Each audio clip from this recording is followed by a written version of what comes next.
امبارح ناس على عدم، وناس عاجزه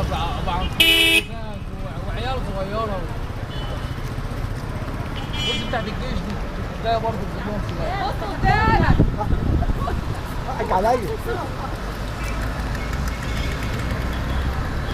انا بقول صاحب المحل قلت له 25 جنيه ده مش هيعدي على خير، البلد هتتحرك فيه. يقول لي ما حدش هيعمل حاجه، الحكومه هتعمل حاجه. يقول لك الحكومه هتعمل.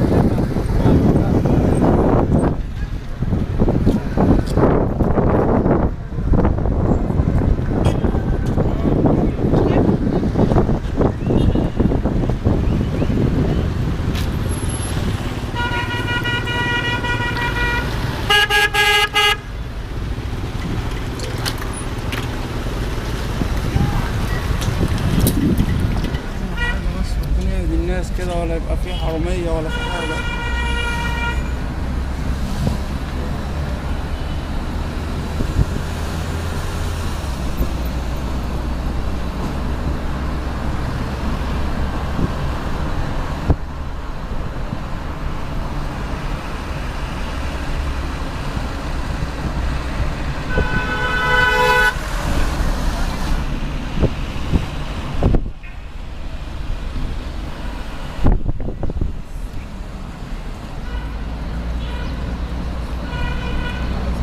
هي العربية العربية ورا مش هي دي بس.